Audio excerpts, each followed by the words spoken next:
जसं कोमलचं नाव आहे तसं तिचा स्वभाव आहे. एकदम सॉफ्ट प्रकारे ती वागत असते. तुम्ही उद्धटपणे बोला, अरे तुरे करा तिला, तरी त्या भाषेमध्ये ती आपल्याला उत्तर देत नाही. समजून सांगते, समजून गोष्टी घेते.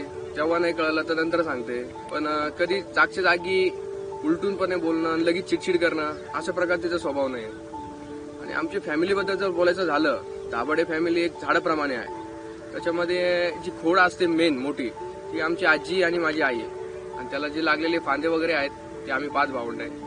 आणि जे पत्ते वगैरे आहेत ते आमचे दाजी लोक आहेत. ते पण खूप स्वभावान चांगले आहेत. आणि त्या दोघांचे मुलं, ताईचे आणि दाजींचे, माझी भाज्या कंपनी, ते फुलं आहेत त्या झाडाला लागलेले. ते पण एकदम गोडस आहे, समजदार पण आहे, लहानच आहे अजून, पण सुंदर प्रकारे अशा आहे. त्यानंतर ताईचे सासरकडचे सासू वगैरे त्यांच्या झाल्या, त्यांची फॅमिली वगैरे झाली, ते त्या झाडाला आलेले फळं आहेत. म्हणजे ज्या झाडाची जशी क्वालिटी असते तशी त्यांना फळ येत असतात. तसेच आम्ही जसे आहेत तसेच आमचे सासरकडचे आम्हाला भेटलेले एकदम गोडच प्रकारे त्यांचा स्वभाव आहे. आणि खूप गोड असे फळं आम्हाला भेटलेले आहेत ते.